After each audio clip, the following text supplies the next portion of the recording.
Nous sommes dans les régions de Kolda et de Sédhiou pour une formation sur la digitalisation des cercles de femmes. La Fondation Batonga, en partenariat avec Dreamstart Labs, a permis à ces femmes d'acquérir ces outils digitaux. Batonga cherche à réduire le gap numérique entre le milieu urbain et le milieu rural. Et ces femmes ne sont pas laissées en rade dans l'utilisation du numérique. Pour cela, elle les a dotées d'équipements digitaux, tels que des tablettes.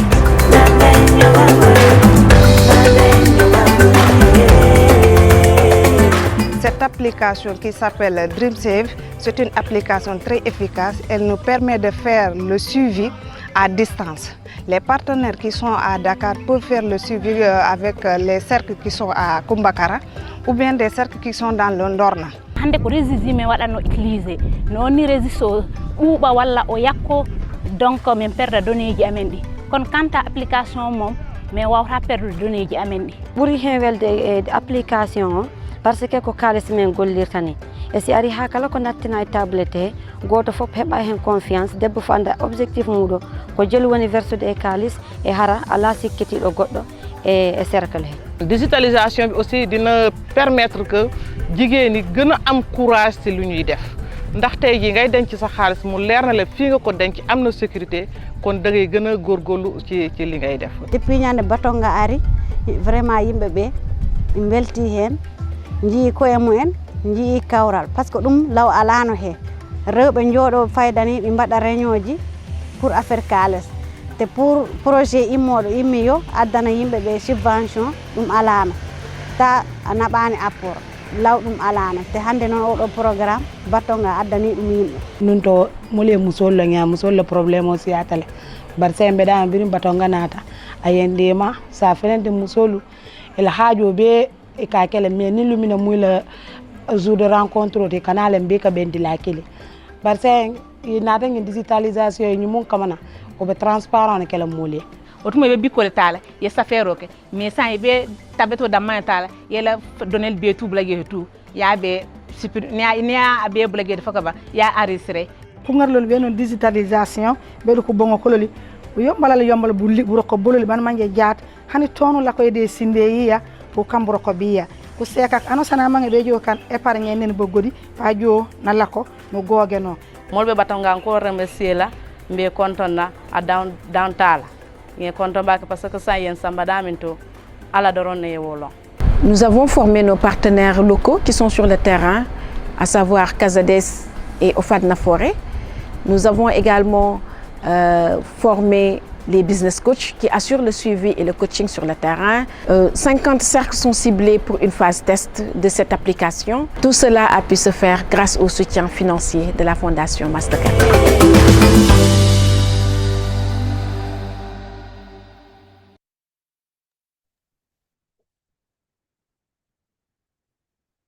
So, hi everyone. I hope you are doing great. It's really great to have you here. And we all welcome all of you for this, in this Fireside event. Unfortunately, we are having some technical issues and the moderator will be back as soon as possible. But we will begin with this session and I have the honor to welcome our great panelists for this conversation. It's not a webinar, a typical formal webinar, but it's a fireside chat where we will really deep dive in some discussions about digital and economic justice. So I'm pleased to welcome all those panelists and I will let them present themselves. And I want to begin with our Executive Director, Kodu.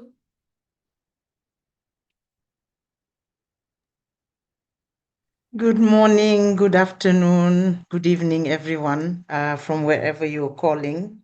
We welcome you to this panel. Well, it's not quite a panel, to this conversation, let's put it that way. We are happy to be talking today about as Natasha said, about digital access and economic justice, especially for women we work with who are in the rural areas of Africa. And we hope that this conversation will be spirited, dynamic, and participative from your end as well. My name is Kodu Jiao. I am the Executive Director of Batonga Foundation for the past 3 years.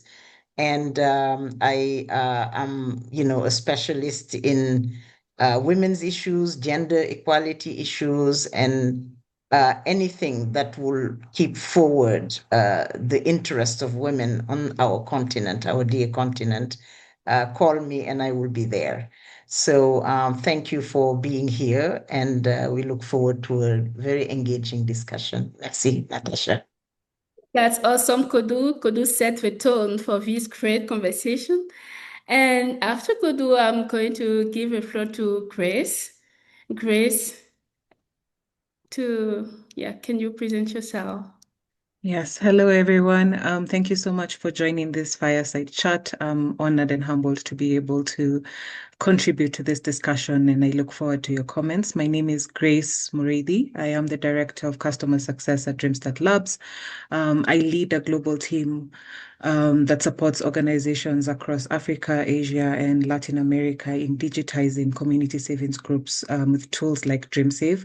I focus in on financial inclusion by helping partners adopt digital systems that improve transparency, that improve accountability, and group independence. And it's just a pleasure to be here. Thank you. Excited to have you with us this afternoon for this conversation. And last not least, we have Uriel. Uriel, who is coming from UNFPA.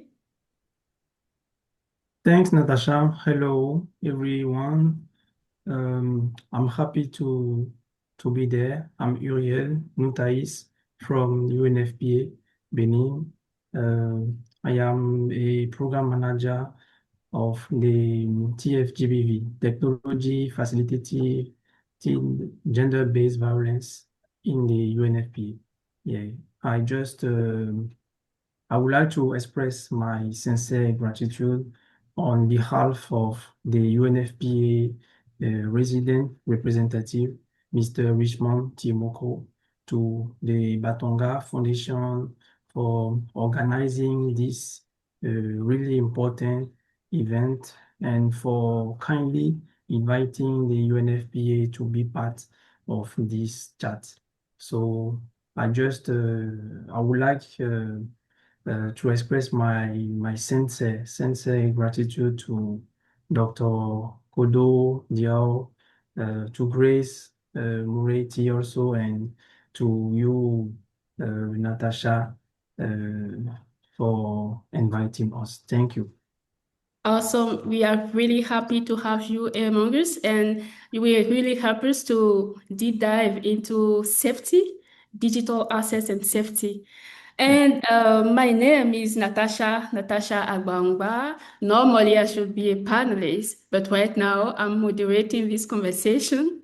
So maybe I will play both roles. Why not? I'm currently the country director of Batonga Foundation here in Benin, and I am really excited to be here with you, with all of you participants, and really happy to have many of you with us right now for this fireside chat. And before we begin or we deep dive into our conversation, we have the interpretation icon for our French-speaking participants. So you will just click on it and then select French. And you can have access to the gist of our discussion. So let us begin this conversation. Natasha, could we say that in French also? Pour que nos participants qui ne comprennent pas anglais puissent faire le symbole de l'interprétation. D'accord, exactement. Donc, bonsoir tout le monde. J'espère que vous allez très bien. Merci à vous pour la disponibilité. Juste vous notifier que nous avons l'icône de l'interprétation déjà sur votre écran, complètement en bas. Donc, il faut juste choisir français. Et là, vous avez accès à toute la discussion en français et non en anglais. Merci beaucoup à vous. Et n'hésitez pas, il y a le chat qui est là. Si vous avez de difficultés, n'hésitez pas à nous le faire savoir dans le chat. On va y répondre. So let us begin our conversation. And I really want to begin with Kodu. Kodu, we have experienced digital access, digital project with our program participant. And you know, at high level, strategically speaking, you know that when we have some targets in rural setting, it's really difficult, challenging to have digital product so that we can have women and young girls can have access to digital tools. So when we talk about moving, our theme today, moving adolescent girls or women from village to the cloud, what does digital and economic justice mean for those targets, and especially those who have historically been excluded for both financial systems and technology? Thank you so much, Natasha, for this question. When we talk about moving girls and women from the village to the cloud, digital and economic justice means ensuring that rural women and girls, especially those long excluded from financial systems and technology, that they gain equal power, equal access, and equal opportunity. Because this world that we live in is increasingly digital. And with the advent of AI, if you're not part of this whole movement, you are even further excluded. And for rural women, I think digital justice begins with the basics, literacy, numeracy, the confidence to actually apprehend these tools that are very foreign to them, and also the ability to use the technology safely. You just mentioned when our guest from UNFPA was talking, you just mentioned that they would be talking about safety. So using technology safely and also in an additive way, in a meaningful way. Without these foundations, the digital world remains inaccessible. No matter how many devices and phones and platforms we may have, if women don't have the confidence, don't have numeracy and literacy, their interaction with these tools become very limited and so not useful to them. So economic justice, because this is now, we're doing this in the context of Women's International Month, Women International Day. We're also doing it in the context of the Commission on the Status of Women, which Batonga just participated in New York. In this bigger context, we feel that economic justice must build on the foundations of these tools by ensuring that women can save securely, which our guests from DreamStat Lab will talk about, access formal information, informal financial tools, build independent income, and also participate fully in the economy and decision making. If they can apprehend these tools with confidence and also with ability, then they will be able to make better decisions and learn to improve whatever work they are doing or whatever entrepreneurship or business they engaged in. So together, I think digital access or digital and economic justice means really being able to have affordable access to internet, affordable access to the digital tools, and safe spaces to learn and to practice what this access affords you. The other thing is gaining the skills, the confidence, the support that one needs, the women in rural area especially need to navigate technology, but also having access to electricity, which powers all of this, n'est-ce pas? Then another aspect is to have control over their resources, over their learning. For example, being able to access and manage, to manage their own money using DreamSave app, for example, to make financial decisions because the data is there for them to read and interact with. And also to be able to know that nobody will be able to touch your money that you've put in these tools, whether it's in your phone, in mobile money, or nobody will hack your identity, for example, in order to get into your wallet and your digital wallet and take your money that you've saved very hardly. The other part, again, is just having power, the power to participate, the opportunity to seize the opportunities that this digital space gives you, and also to be able to contribute to shaping the digital systems that have historically excluded women. So for me, I think rural girls and women and having justice, economic and digital justice, it goes beyond inclusion. It's really how do we redesign the digital financial ecosystems that are present that really exclude days in order for it to work for them, to meet them where they are, to work for them in the context they are in, meaning rural areas with no electricity and access to internet, to meet them where they are in their language. We know, my colleagues who are here know that we are working to translate some of our curriculum into the languages that our participants speak, and also to be able to learn when they can at their own pace, meaning when they are in the field during the day, they may take another hour in the evening when they are free and relaxing to learn at their own pace.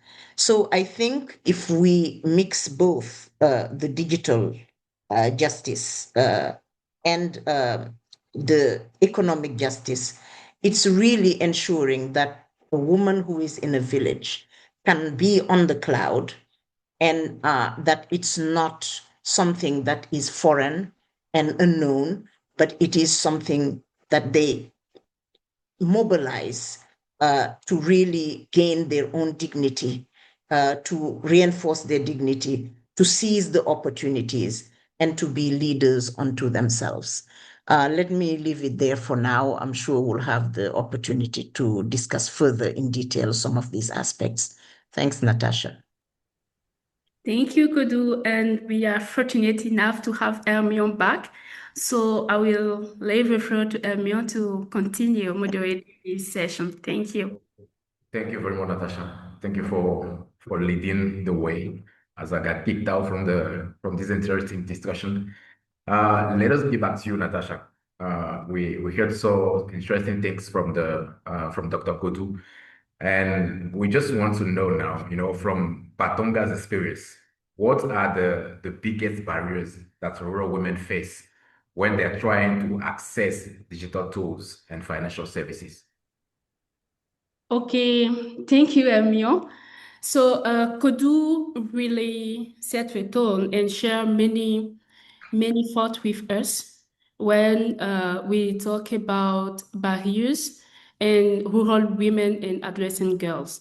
So I will speak honestly from our experience implementing a project that we call the She Digital Project, a project that targets more than 6,000 young women in rural Senegal and Benin.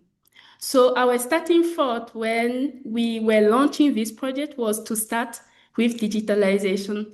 So providing access to tablets, DreamSave, digital marketing, facilitating access to online platforms. But the field revealed a different reality. And personally, I think that this reality helps us reshape our methodology, our outcomes, and currently the transformation that we are witnessing within those communities. So coming back on barriers, I will share 5 that we have identified at the end, identified at the end of the digital project. The first barrier that we identified was low or no literacy or numeracy. This is really a challenging barrier that we have identified. So, at the Batonga Foundation, before beginning an initiative or a project, we usually do baseline studies. So at baseline, we have seen that only 27% of those women, our target, can barely read or recognize letters or numbers.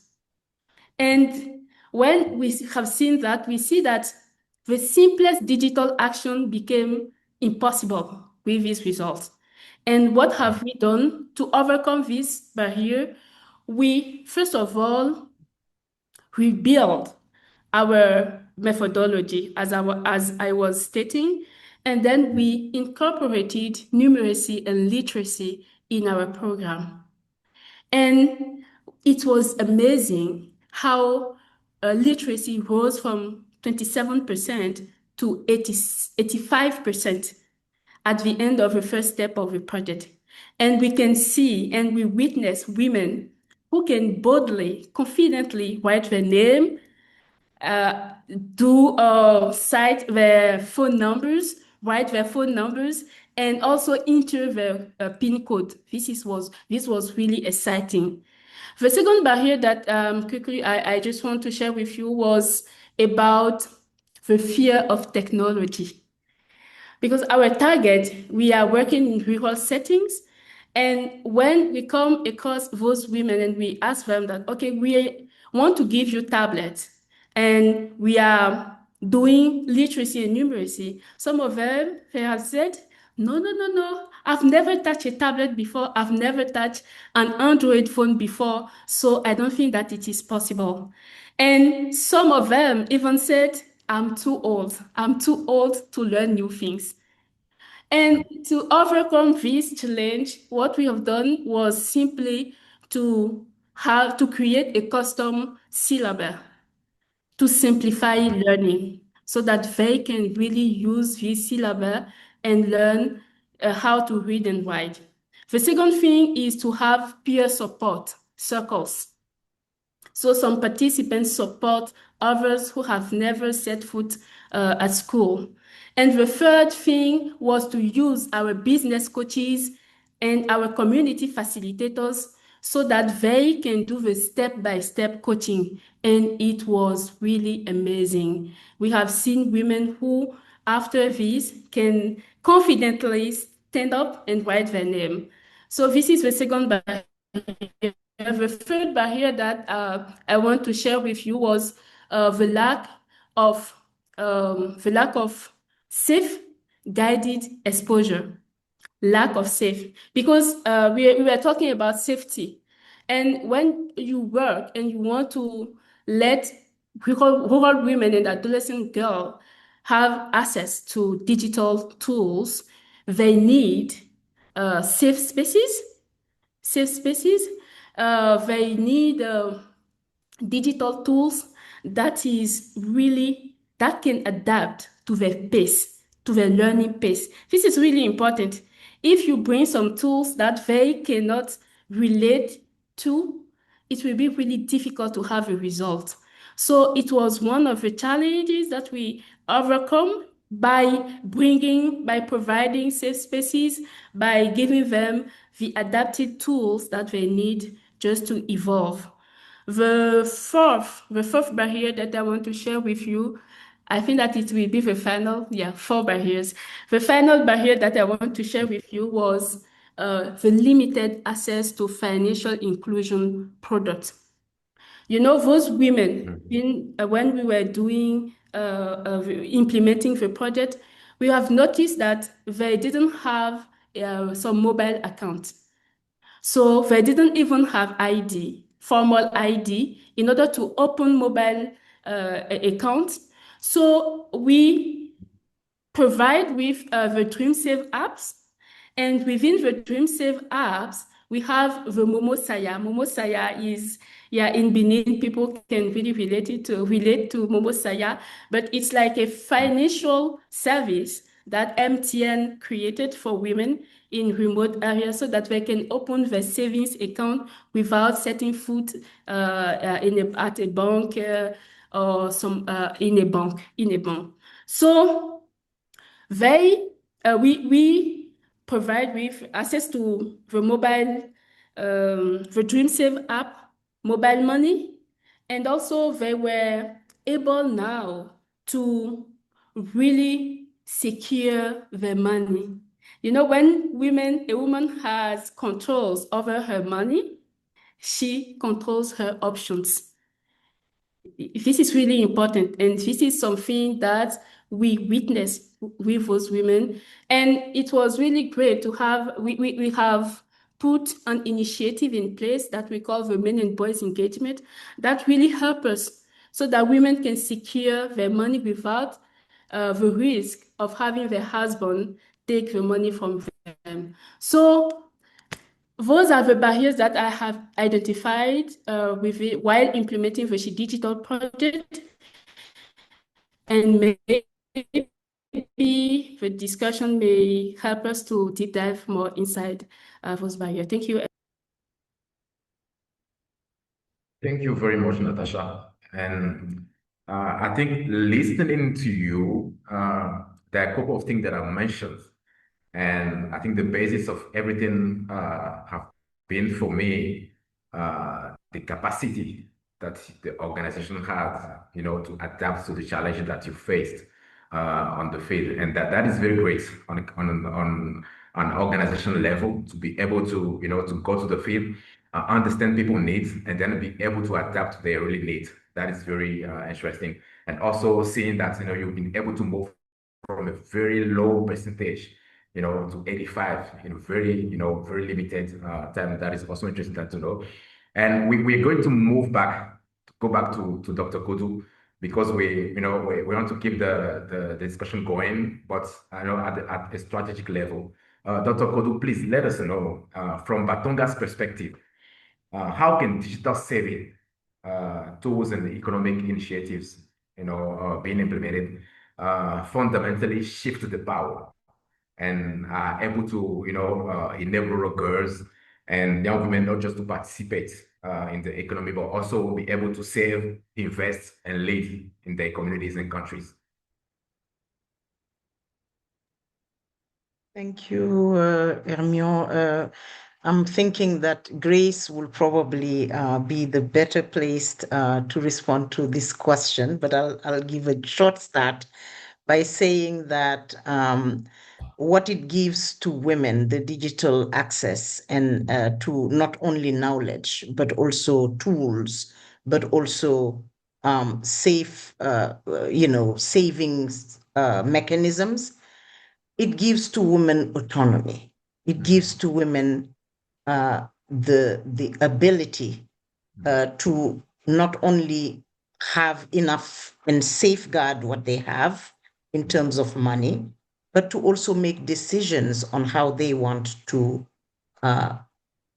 use those finances, how they want to apply it, whether they want to spend it on themselves or their children or their parents or what have you. That ability and that freedom to do what they want with it, and that it's safeguarded. Nobody can come and pull it out of you unless you share your personal PIN number. That is just like amazing. It's a way of really telling women you are in charge of your own finances. You are in charge of your own learning. If you are busy during the day and you want to learn at 9 p.m. when everything is quiet, well, you have the latitude to do that with access to digital tools. When you don't have internet access, now that you have money, you're able to go and buy some of your access in order to get online and do what you need to do. If you want to learn a new skill, and really you have nothing in your area where you can go physically and learn it, you can go online. And because now you can read and write, you can type whatever is interest to you, find a video, even if you don't speak the language, watch what is being done and learn how to do it. And we've seen participants from Batonga do a variety of those things, and really it empowers them. It's not that we come and bestow empowerment to them. They take the lead in empowering themselves. They were already powerful to begin with, but now they know how to harness that power for their own advantage and benefit. So I think Grace can talk about this probably in a much better way than I have, because they came up with solutions that really opened the door for women in rural areas to seize the moment and take advantage, leverage what is out there thanks to digitalization. Merci. Yes, sure. As Dr. Kodu already did a great introduction, let us move to Grace. You guys in Senegal are doing a great job. Let us know about the DreamSafe app. I checked it, more than 50K downloads on Play Store. That's a great achievement. Let us know about the app and tell us, how the app has been helping women move from financial exclusion to economic agency. Right. Thank you, Amion, and thank you, Kodu, for such a great introduction. I think you have it right on the nose that it's about giving these women agency and empowerment to be able to control their financial futures. I'll just talk a bit about the DreamSave app. And the DreamSave app basically is, we built the DreamSave app to empower these women in rural communities. And by doing so, because the team spent 2 years living with savings groups, understanding the realities in which they live, understanding their challenges. And like Natasha mentioned, it's very important to design for them. We built this app to digitize how they save, how they borrow, and how they transact. So basically, the DreamSave app digitizes the savings group's operations by replacing the paper ledger that they use on a manual basis. And with digital saving tools like DreamSave, you're able to build on the foundation. So Batonga has a very strong, powerful approach of empowering these women. They build their confidence, they build their literacy, they help them identify economic opportunity at the same time through the structures they have, like business cycles. So with that foundation, DreamSave comes and automates the operations of these groups, making their financial information visible, transparent, and easy to understand. And when they have that kind of information, when they have access to that kind of information, they are able to engage within the groups, within the communities, visibility to how much they have saved, how much they have invested, how much they are borrowing. That kind of information also helps them to build confidence to take on economic opportunities that are available to them. And that confidence leads to participation. So instead of just participating within their women's circles, instead of just participating within their groups, they start to influence decisions, how they're going to take loans strategically, how they're going to invest in income generating activities, and even step into leadership roles, as we've seen in several communities. And that's right there, that's where the shift happens, because these digital tools come to empower them. They give them their information, they give them control of their information, and they give them trust that their information is safe so they can make decisions. And when tools like DreamSave, which are built for low literacy levels, they are able to understand what this information means for them and help them to make decisions. Another important thing about tools like DreamSave is that they are now able to create a digital record of their transaction history. So they have a history of how they've been saving, how they've been borrowing, and that over time can be used to help them access more formal financial services. So that shift is not just about participating, it's moving from informal engagement to greater financial inclusion, as well as leadership within the communities they live in. Awesome. Thank you very much, Grace. Outstanding work, as I stated before. Let us move to Natasha. Same work, different countries, but same targets. Benin, financial tools and entrepreneurship programs that you've been using in Benin have helped women move from economic survival to economic leadership and, in their communities and villages and for the country. Okay, thank you, Emio. I was really happy to listen to Grace, who mentioned many things that we have witnessed within our circles, young women business circles, because when we talk about leadership, when you have control over your money, power over your money, leadership come naturally. So I will say that we have witnessed that women in our groups, in our circles, shifted from passive earners to active planners. Active planners because, as Grace stated, they are now able to set their savings goals. They are now able to track their own transactions. They are now able to gain privacy and control over their money. This is really important. They are able to build confidence while making decisions, confidence in making decisions. And this is really crucial because when you control, I was saying in my first intervention that when a woman have controls over her money, she have control over her options. And this is leadership in action. So economic leadership comes from that. The second thing that I want to share with you coming from the ground was the fact that digital saving brings safety. Digital savings bring safety, and with safety comes leadership. So, for example, in our circles, we know that women have cash and they put those cash at home. They secure it at home. This is something that is really risky living in rural settings.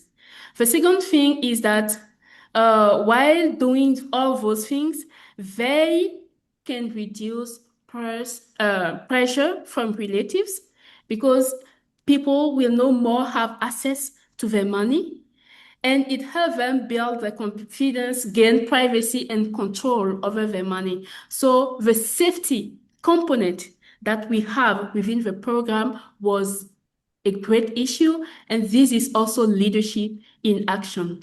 So leadership over their money, control over their money, and the final positive effect that we have witnessed, and it was really amazing. And Grace said it, or Kodu, maybe Kodu or Grace.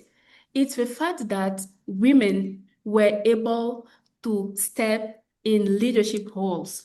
So we have witnessed women now within our implementing communities. They became mentors, they became trainers, they step into communities gatherings, and they voice out their concerns. This is something really, really amazing when you're working in rural setting.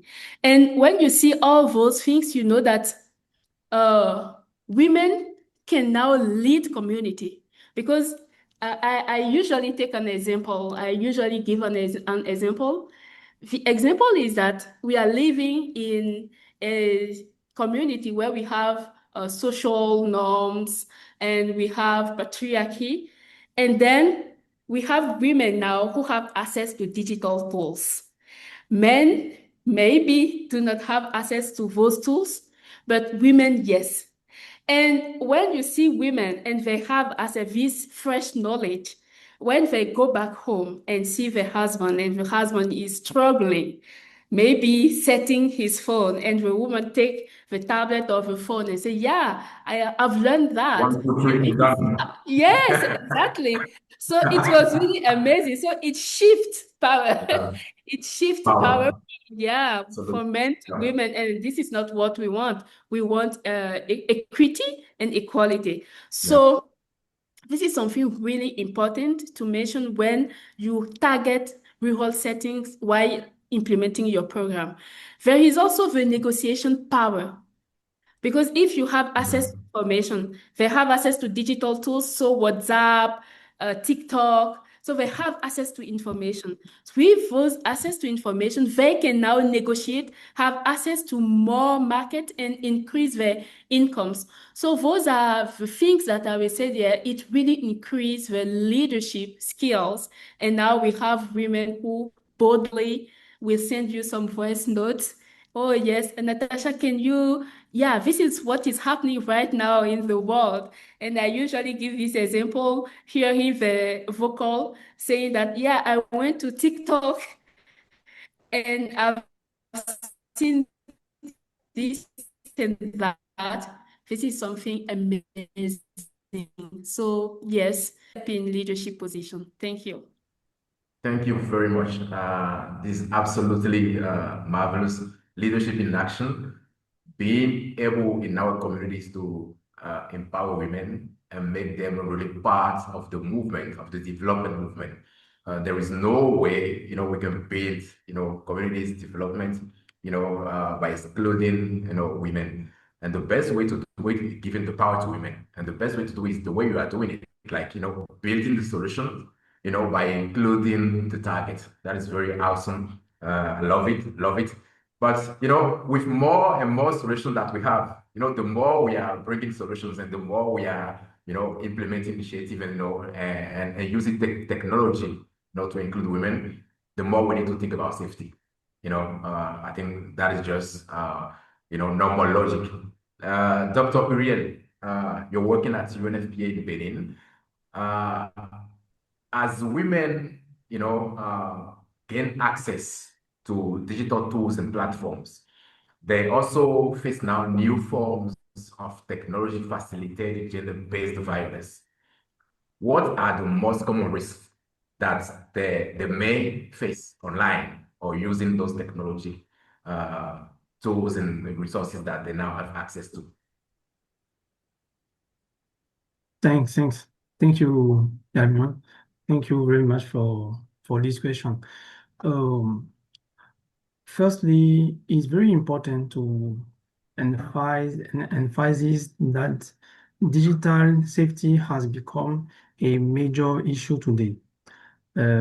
Technology facilitated gender-based violence is a growing global challenge that undermines gender equality, human rights, and socio-economic development. So it not only affects individual well-being, but also limits women's participation in digital spaces, which are increasingly essential for education, employment, access to services, and civic engagement. Yeah, and we in the UNFPA we have a program. We are implementing a program now, but this is the pilot phase. The program is called MASS program, making all spaces safe. So even Batonga Foundation work with us on the field.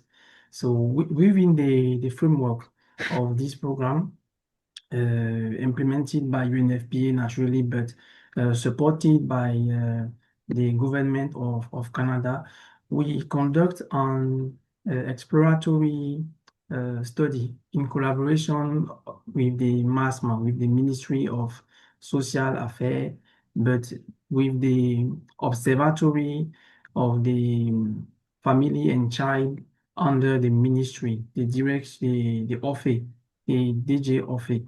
So this study helped identify some of the most common and recurring risks in Beninese context. And when we saw this study, we were just blush because we saw that the risk include blackmail, sextortion, where perpetrators use intimate content, coerce victim identity, theft and impersonation aimed at damaging reputation or exposing victim to future harm, and cyber harassment including threats, insults, and coordinated attacks on the line. So yes, it's very, very impressive.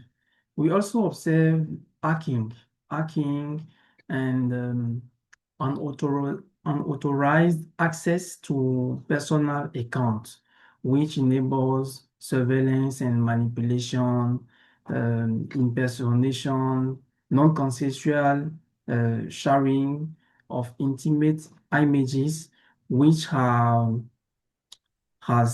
um, has severe psychologically, social, and reputational consequences and forms of digital control within relationship, such as forcing partners to share passwords or constantly monitoring their online activity or stuff like that. In addition, digital stalking also through the GPS tracking, messaging platform or social media, yes, is very, very increasingly use monitor to control a victim, often in the context of intimate partner violence. So in many cases, online and offline violence reinforce each other. This is very, very critical to understand that these forms of violence are not isolated. They are not isolated incidents. They are part of broader continuum gender-based violence, deeply rooted in unequal power relation.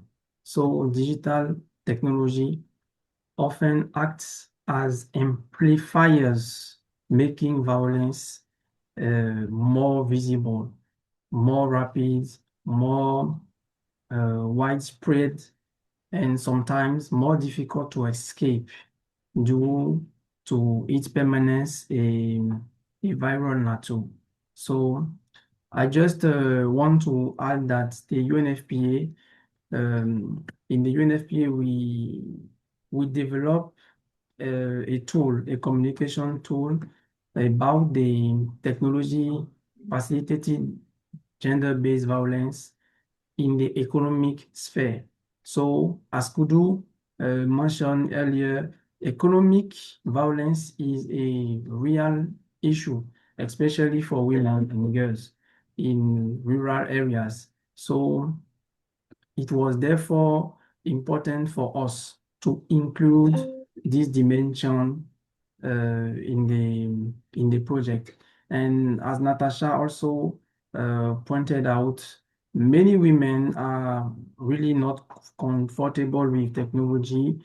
So this is not only a barrier, but it can also create situation of dependence. In many cases, men have more knowledge of digital tools which can give them more control. But I'm really glad to hear that Batonga are implementing the project about the empowering women. So yes, this is very good, and we would like to work on it. So this is what I can say about this. Thank you very much. Thank you very much, Dr. Ariel. I've been astonished, by learning, and discovering what Dr. Ariel had to teach us. And what I can say, from what you said is definitely we need to build apps and technology tools that can, help empower women. But unfortunately, those apps and tools sometimes may serve as may serve as amplifiers, for any risk that women are already facing in their environments. And learning that people are ready now, to GPS track ladies, women, that is something very tricky to know. interesting. And I just want to jump into discussion, from what you said, Grace, Natasha, or Kodu, from the work that you guys have been doing, from what Dr. Oye said, are those risks, things that you eventually faced, not you personally, but, talking about the women that you work with, are those risks that, things that people, report to you as things that they are facing, as challenges that they are facing in their communities? How evident is that, and how critical is that, so that we can see and understand how it is important to talk about that and to challenge that. Yeah. Hermione, I mean, as you all probably know, the internet is a great leveler of access to information, but it's also a huge minefield for especially younger people. We work with girls. We have a program called Adolescent Girls Leadership, and we want to encourage them to definitely, use leverage the benefits of the internet, of digitalization, of AI. But we also know that it's an area where, you come in as a young person, very naive, thinking that you're there to have fun. And before you know it, there are predators from on all sides. We also know that there are predators on the financial side who prey on people who may put their business out there. From even when you have a platform, if you don't have the right securities or what have you, people can order, get delivered, and not pay you. But people can also get your information, come and pretend to be an authority or to be a client or what have you, mine your information and then use it against you, empty your bank account or your, in this case, your digital wallet, or have information that enable them to. We see all these scams, so it's in our part of our responsibility that if we bring women to adopt cloud-based solutions, that we also put safeguarding in place. And we happen to have a safeguarding policy that, put first do no harm. And so as we go further into digitalization, we also need to revisit our safeguarding policies. We have plans to really come back and add that digital dimension, because otherwise we will introduce things to people, young women, girls, adolescent girls, and basically put them in harm's way, and that's not what we want. We want the contrary. In our adolescent girls program, we definitely raise the awareness of young women, I mean the girls who are part of the program, about the dangers. This is just for leadership, self-efficacy. But I think going forward, we will need to do a bit more. Certainly, Grace knows more about the financial risks of using internet to do your banking savings, and Natasha has been in the forefront of interacting with the women and girls we work with, and so they could probably provide more immediate examples of how things have gone and how we have addressed them. Thank you, Kodu. Maybe to as Kodu stated, we have a safeguarding policy in place that really helps us to limit those risks. And one example that I usually give, but it was before we give them access to digital tools. I was in the field in a circle. And one of our participants shared with me that yes, you want to do digital stream save reverse. You want to give access to tablet, but one thing is that whenever I want to do a transaction and I go to a mobile money service provider, I am not able to type my PIN code. So what is the first thing? The first thing that we need is to know how to read and write. And whenever I give my PIN code to them, I notice that they withdraw more than what they give me. So this is something that really struck me. I told myself, wow, this is really simple, but women and young girls are facing some dangers in our rural settings. So this is a first example that we have from our program participant. But what we do to address those things is that before starting a program or a project, a digital project, and really the digital project, and I know in Senegal we have a Jigan Digital and then the Digital. So the first thing is to train them, to let them know that there are some threats. And we have a lesson developed, a module developed on GBV, digital violence, online violences. And we train our mentors and business coaches before giving them the tablet.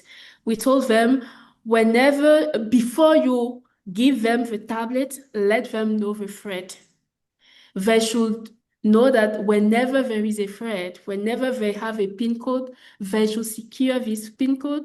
They should not send the pictures to anybody. And this really helped us because since then, we didn't have some safeguarding risk coming from the ground, but it's our traditional GBV, but not online.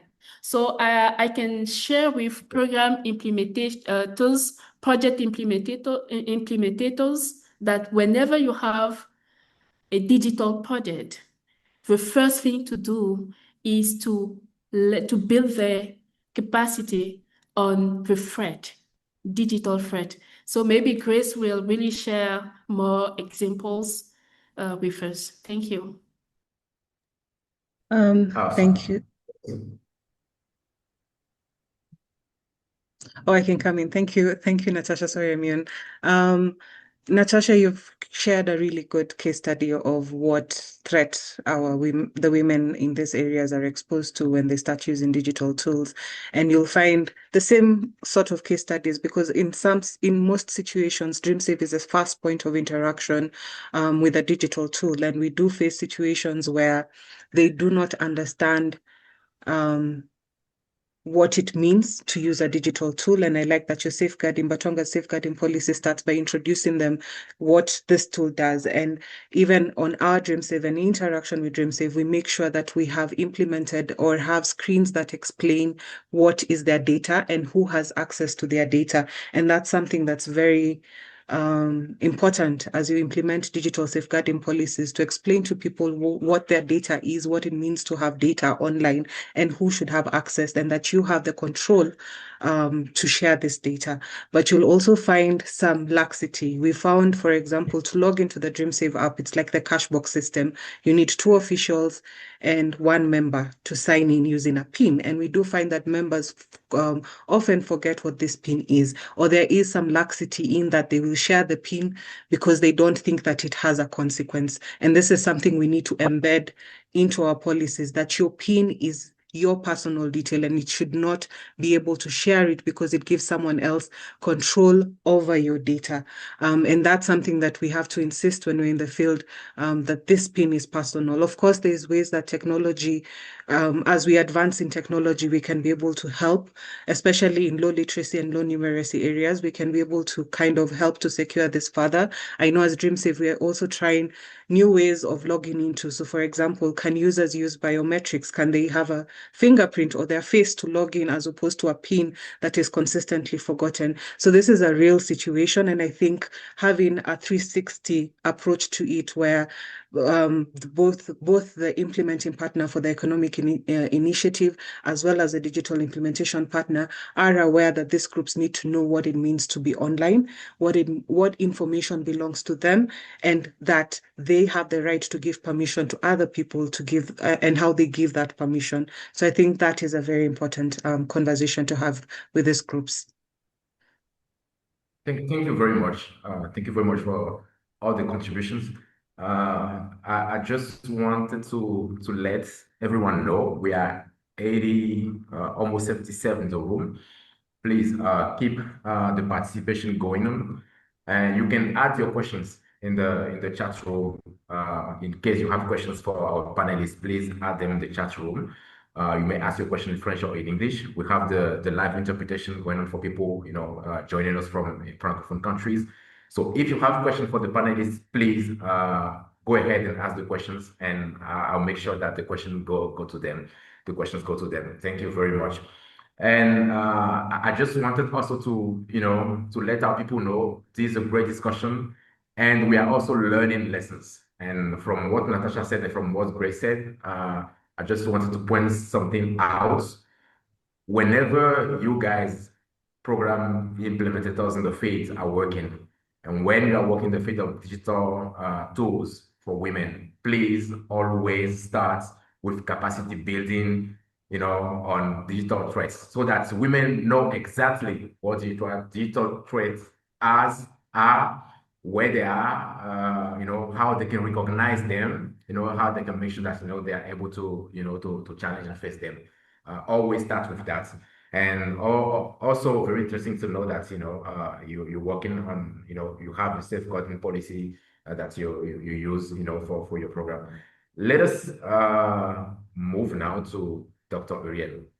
So we are building, we are developing tools, building apps, but the security thing, stays vivid. Please, Dr. Uriel, let us know, from your perspective, what should organizations today and governments, from your perspective and from your point of view, working with government, of course, how should they do, to ensure that digital inclusion for women also means digital safety and protection for those women? Thank you, Amion. But before that, let me just greet some people on the chat. I saw many names on the chat: Fanta, Josue, Juanita, Nicole, Aseto, Yacente. It's very good to have those people. Rosemont, Ibrahima. It's very good to see you on this chat. Thank you for being there. Peter, thank you for being there. Thank you. Nadej. So the question is very important, is particularly relevant because it directly aligns with the second phase of our project, making all spaces safe. So during the phase, I will take the experience of the UNFPA because we have already implement this kind of thing. So I will just take this experience to respond, to answer to this question. So during the phase of the project, the first phase of the project, we focus on identifying the risk, the pattern, and underlying causes of technology facilitated gender-based violence. For instance, UNFPA Benin with UNFPA Kenya organized the first regional symposium on TFGBV, technology facilitated gender-based violence, bringing together nearly 1,000 participants. So this clearly shows that the issue is now gaining strong visibility and is high on the agenda. So now in the second phase, we are just moving towards more concrete and action-oriented solution. Firstly, strengthening reporting and access to support services. One key initiative we implemented is a digital platform. Let me just write it and put it on the chat. Okay, I just put the link on the chat. So this platform allows users to access information about TFGBV, learn how to protect themselves and report cases of violence. So the site, on the site we have the line assistance, and the people can choose the line, call, and report the case. So it is also connected to I already said that, to existing helplines. So it's very important, and people have already started to use it. So it's really important. Secondly, I will talk about strengthening legal and policies frameworks. We have observed that while some position related to digital violence exists within the digital code, these forms of violence are not yet um, explicitly recognized as technology facilitated gender-based violence. Therefore, a key priority is high-level advocacy. So we are working on this now, engaging policies makers and legislators, presenting evidence and data, and ensuring that TFGBV is fully recognized as a part of broader continuum of gender-based violence. So this implies integrating TFGBV into existing laws of women rights, child protection, and family laws, and especially incorporating this form of violence into digital and cyber security legislation with clear definition to facilitate identification, prevention, and prosecution. So we are working on it right now, and yeah, that would be great to have this kind of achievement. Uh, ah, yeah, so the third point is promoting safety by design in technology development. Really important. Is another critical area is working with technology companies to adopt principle of safety by design. The principle of safety by design is an essential area of action to ensure that women's digital inclusion is accompanied by safety and protection. And the last point is investing in digital literacy and prevention. So strengthening literacy and that digital hygiene is essential. So we are working on developing trainings module, particularly tagging young people, raise awareness of risk, promote safer online behavior. Sorry, and and empower users to protect themselves. So yeah, thank you, Amian. Thank you very much, Dr. Will. And as you started the national shout-outs, let me continue with the international shout-outs. We have people here from Mauritania, I saw people from DRC, I saw people from Senegal, I saw people from Boycon. And please, if you are here, please say hi, let us know where you are joining us from. Just write the country, and I'll make sure that you get your specific and very particular shout out from me. And let us continue. We do have a question in the chat room, but I will get back to that very shortly. Tangian, thank you for the question. Tangian from Care, Benin, Togo. We started discussion about solutions and about how we make sure that the government and organizations at large make sure that they imply all the ecosystem in the way they build any resources and any tools. We started with the government level with Dr. Will.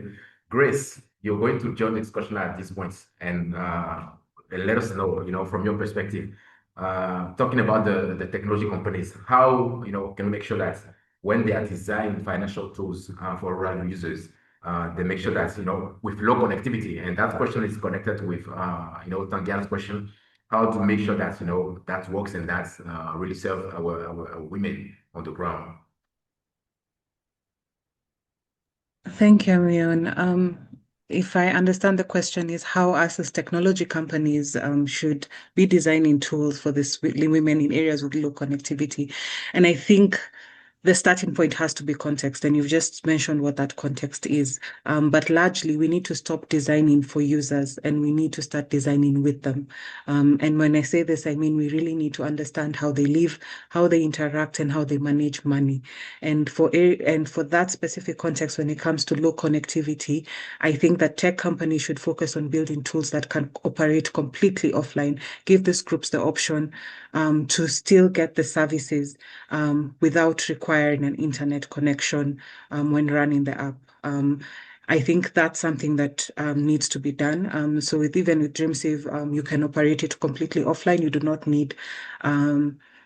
need an internet connection to run a meeting or to save your transactions. You can run it completely offline.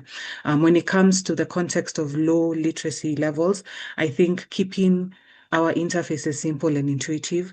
Using graphical elements that guide users intuitively that what different elements on the screen do and how they can interact with them so that they do not require high levels of digital literacy when using our tools. It also means simple things like supporting local languages so that they can actually understand what they're using.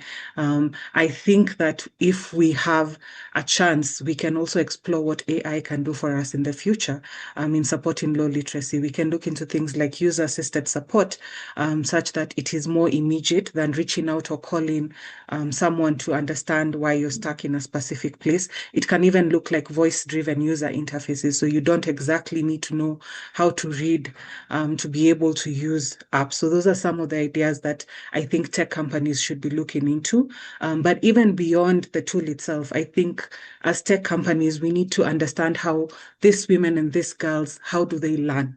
Yeah, in many of these communities, women learn together. They build confidence collectively. So I think that supporting the community-based learning and community-based activities on the app rather than building individual apps is just as important as how we design the tool.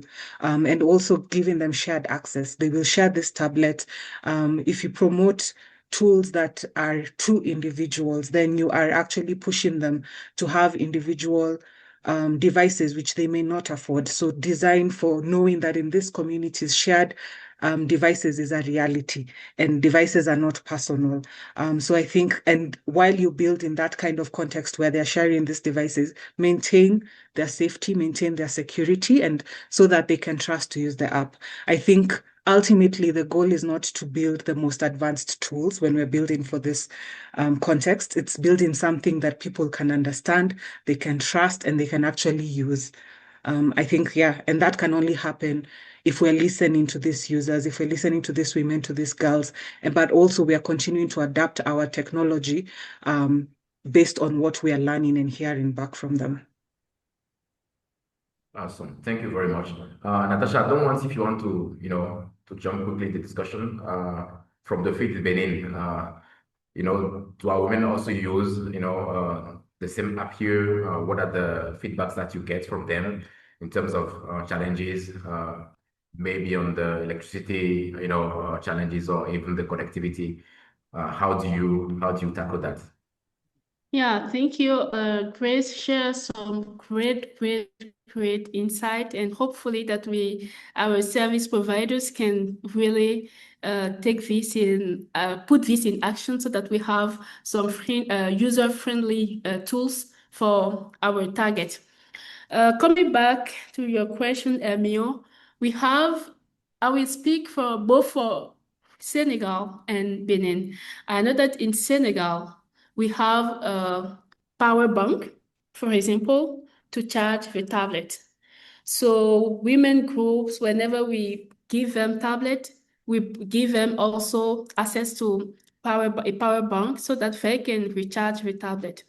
Here in Benin, what we usually do is that we have our antenna in all our implementing regions. So for coaching sessions every week, business coaches take the tablet and bring them to our antenna so that they can recharge it and back up data. So working with women in rural settings, I think that it doesn't require people or women having access to internet 24 hours or 7 days a week. But the thing is, we make sure that they have access to some offline tools so that they can have some mobile application that they can use even if they do not they do not have access to internet. So this is the first thing that we usually do. And as Grace was saying, working with women and adolescent girls in rural areas is that we need to develop local solutions, and also offline tools and strong human support. And this is, I really want to thank the DreamSave team. I know that Jean-Marie is there. Also in Senegal, we have Mohamed, and they really help our women grow because it requires strong human support. We need to let them know step by step what we want to bring to them, so that they master. And whenever they master the capacity, it became really easy for them to use the tool. So, Tangian, what I will say is that if you have a project or a program on digitalization, the first thing is that make sure to have some tools that can last some days without recharging. And the second thing is to have some offline user-friendly tools or applications that can access those applications without internet, and then the team to support them. Thank you, Emil. Merci beaucoup. Thank you very much, Natasha. And I promised, so let me deliver. We have Sarah Mwaitenda, that joined from Tanzania. Hello, Tanzania. We have Mazvita Debra joining from Harare, Zimbabwe. We also have Akapu Miranda, that joined the session today from Togo, and Winnie Watira that joined the session from Uganda. Thank you very much, guys. Thank you for the great energy. And as I said, please, if you have questions, to answer the questions in the chat room, and I'll make sure that the questions goes to the panelists. Thank you very much. We're now entering the third part of the session. Going slowly, to the conclusion of our discussion today.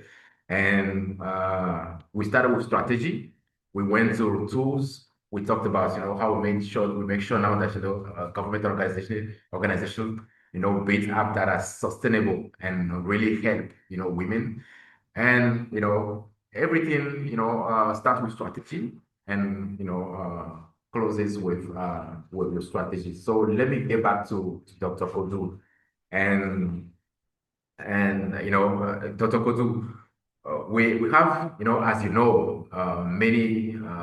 many initiatives now that focus on providing devices or connectivity, and strategically, what do you think that we need to change so that digital transformation centers rural girls and young women rather than simply adding them to existing systems?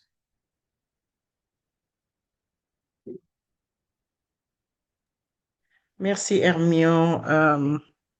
Yeah, thanks for this question. I think it's important really to pay attention to not only the policies. Our countries need to have policies that are pro-rural, but also policies that are inclusive of a variety of people, including women who live in rural areas. Our government need to also invest in infrastructure, and the infrastructure could be very sophisticated, or it could be really meeting rural women where they are, designing these infrastructure, by taking into account the lived realities of women and girls, and just rural populations in general. And I think the point Grace made about, stop building for, but building with is a good way. Government is not great at building with. They bring the thing and it's like the field of dreams. If you build it, they will come kind of myth. But if you build it and you don't necessarily tool people to use it, it's just useless infrastructure. If you build it and it's too expensive or it's not in the language of the people, chances are they won't take it up. So adoption, there's a good adoption rate of, let's say, mobile telephones. And so how do government make infrastructure that can build on that? Tablets are more expensive, but how do government support young inventors so that they build tablets that are meant for people who don't have electricity and connectivity? Those are things that we need to talk about. And then we now know, and I say this with a lot of trepidation, we now know that Starlink is in both Benin and Senegal and probably in many other French-speaking African countries. No matter what politics, what our politics are, and, we may agree or not agree with the founder and everything, it's a new tool that is bridging the last mile connectivity issue. So our government have to invest in subsidizing access to that Starlink connection capability so that, people who live in far areas, remote areas, are able to afford to get internet using Starlinks. So half of the battle is done.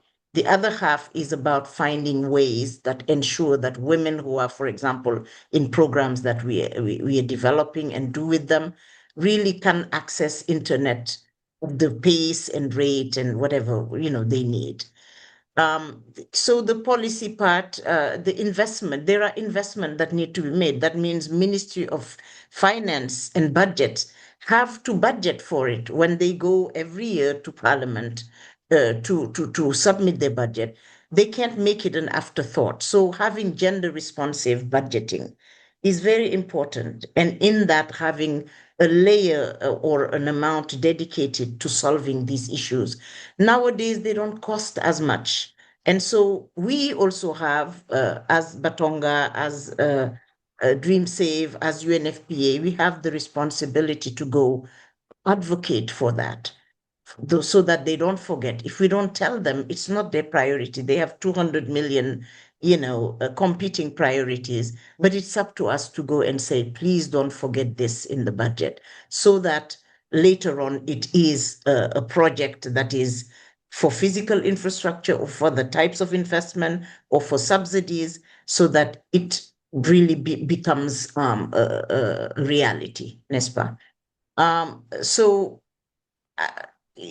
there are many, many layers to it. But for example, I like what Uriel said about designing.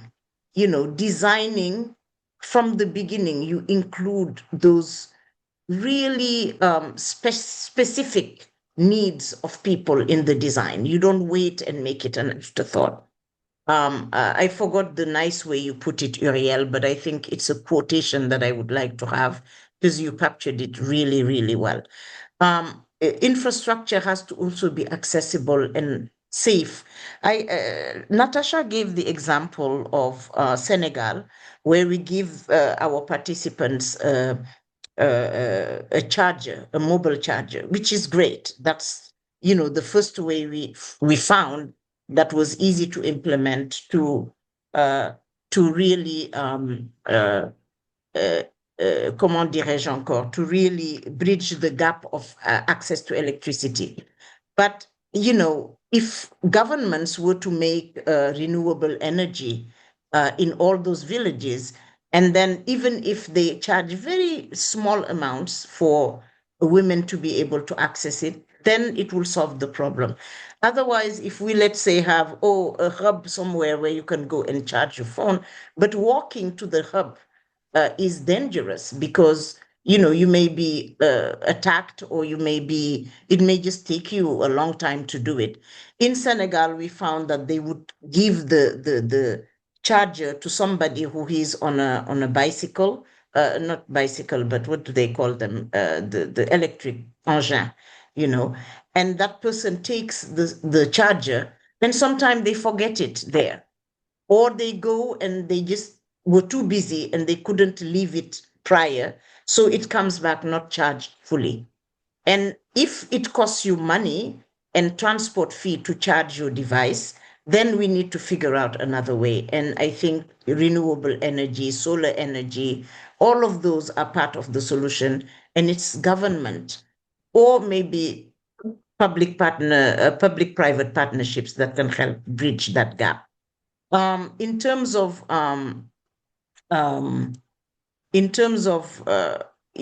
gender-based violence, then making things closer to women and being able to teach them how to use the internet to protect themselves better, and how to use the internet to access the protection services, for example.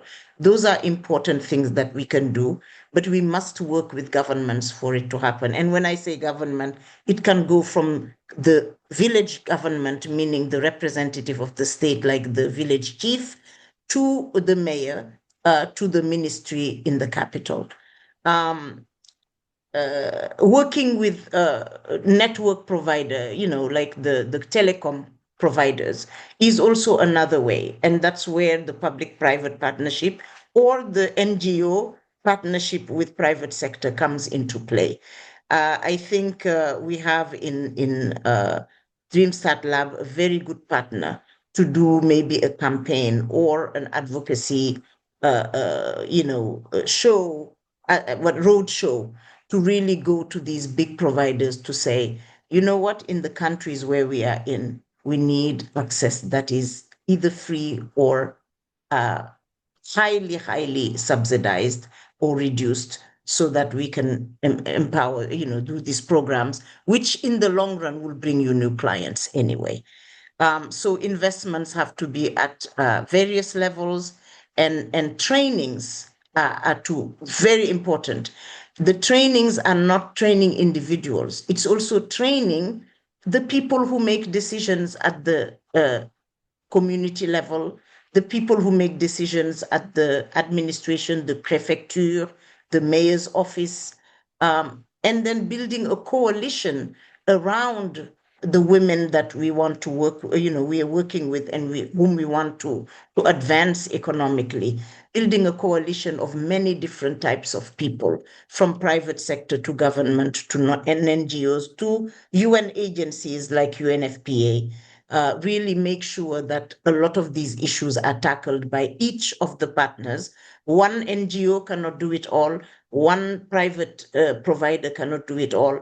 A government cannot do it all. So it takes all of us to come together and resolve some of these issues. I'll keep it there because I'm sure my co-panelists have additional things to say about this. Merci. Thank you very much, Dr. Kodu. So we'll just say investment, training, collaboration is key between all the sectors and all the actors.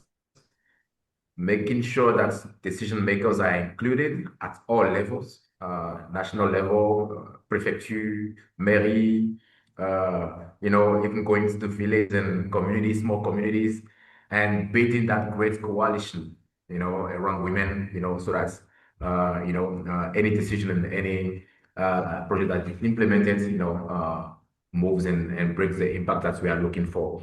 We have two questions, the Q&A session. First one about the Dream Safe app. Is it available for download worldwide? And if not, where is it available? Who's taking that question, please? I can take the question.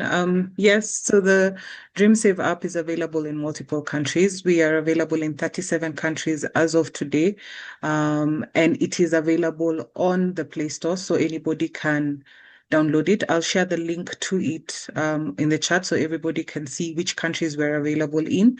I think also to mention that the DreamSave app is free for all users and groups, and we've designed it to remain that way. We have no intention of charging the users that use this kind of technology and that need this kind of technology for using it. So that's something I thought I should mention as I answer the question. Okay, thank you very much, Grace. And for people, who did not click on that Q&A button to see what's going on there, do users pay for the app, Grace? In case people not go to the Q&A session to read the answers. Let us just go. May I just add, Hermione, that as an organization, though, we have a partnership with DreamSave,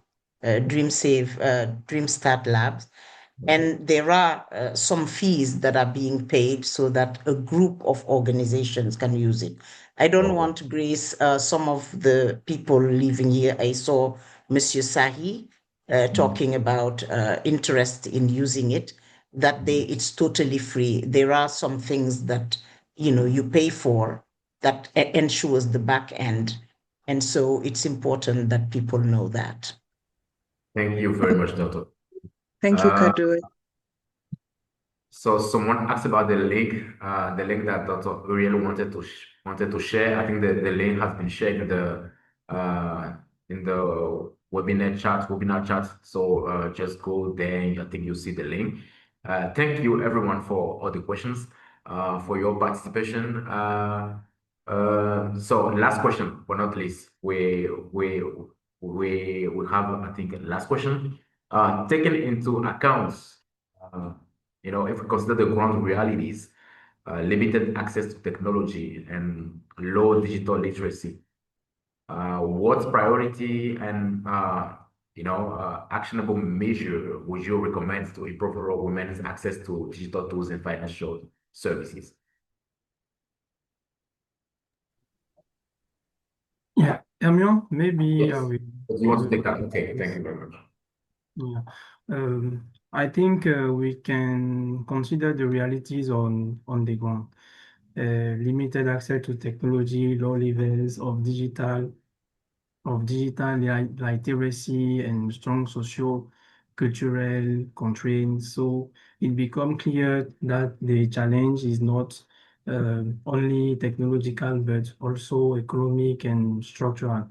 So the idea is not simply to provide devices, but to create trusted, accessible, and safe spaces within communities such as women groups, cooperatives, community centers, or existing social services structure. So where women can access digital tools and connectivity, receive practical hands-on training in digital literacy, and be supporting is in using financial services such as a mobile money saving tools and digital credit. So I think for the implementation, also it's essential to adopt a multi-level and inclusive approach at the community level, at the operational level, at the private sector level. even with the financing, we can have something like leveraging partnership and existing system. From financing perspective, the intervention can be both co-effective and scalable if it builds on existing structures. So this is what I can say about these questions. Thank you very much, Dr. Will. I Yeah, mean, Natasha. Yeah, yeah, yeah. that's awesome. That's awesome. Thank you, Uriel, for putting this. Just to add on what Uriel just shared with us, I think that Uriel said multi-level approach, and what I can recommend, talking from our experience from background, is just to have the basic structures in place before giving them tablet. So from our experience, we do not go from women group and give them access to digital tools. But the first thing that we do is to have our approach in place, and we have an holistic approach where we have, for example, the Men and Boys Initiative. We have radio programs. We have some other programs like ADL that support what we are doing. So the first thing is really to have a basic structures in place before now providing access to digital tools so that they are aware of what is the final result and then how they can use it. So this is really important. And first build their confidence, create the safe spaces as Uriel shared with us, create the safe spaces so that they feel at ease while doing the activities, and then you can provide them with digital tools and digital access. Thank you. Great point. Thank you very much, Dr. Will. Thank you very much, Natasha. And before closing the session, you guys are going to have let us say three last words on a very strategic question. Ask the question, the discussion. No answer right now, but let us hope that answers are going to come. If governments and donors want to accelerate digital and economic justice for rural women, what should they prioritize in terms of policy, infrastructure, and investment? 3 words, what would you say? 3 words. Yeah, people in the chats, times to reflect, 3 words. Dr. Kodu, are you going first? I would say Dr. Kodu Dior. Three words. That's 3 words. Those are 3 words. Three sentences. Start with women. Start with women, their need and their lived realities. Awesome.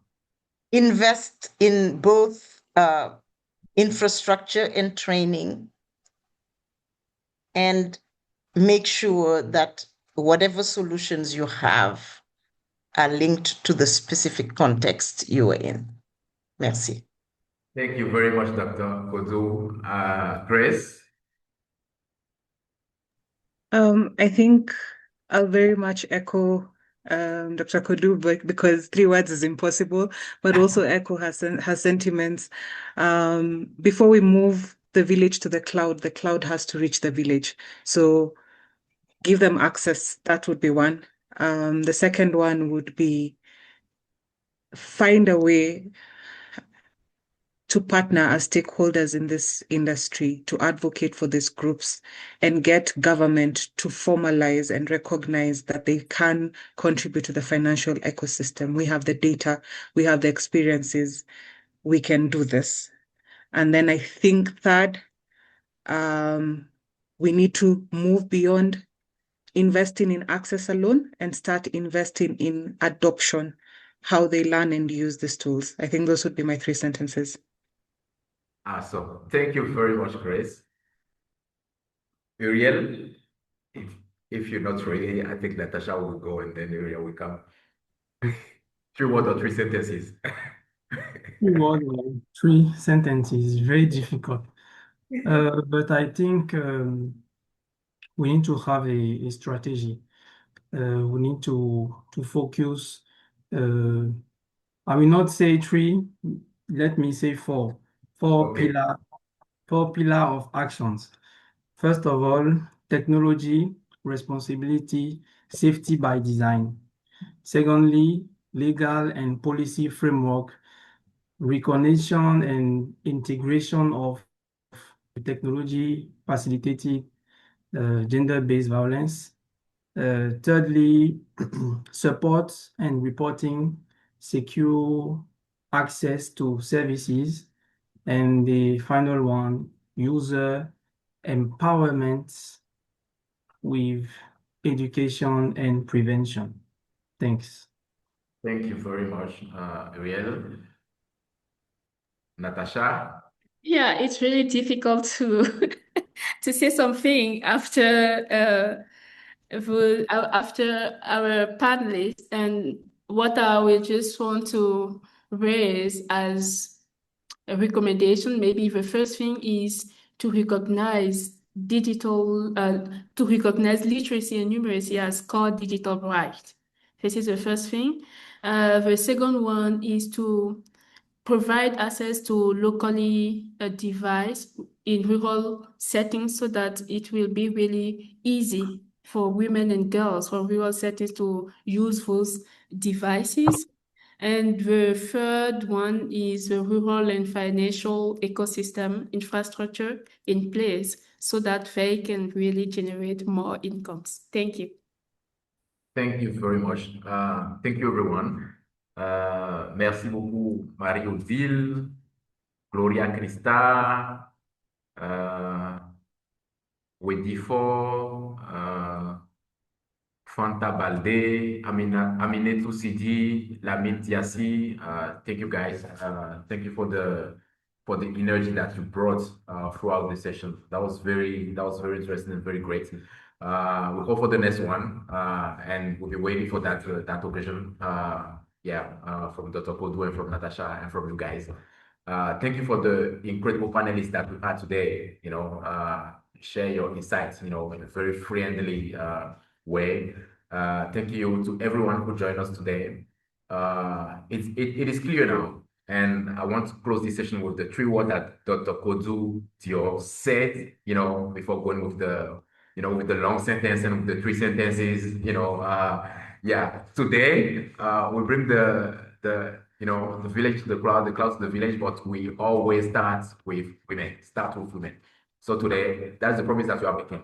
We're going to start with women because women are going to be they are the future of the world, they are the present, and we always, promise now to start with women. Thank you very much, everyone. Let's continue to build systems, that empower, protect, and uplift women, in our communities. We see you for another session, and bye-bye.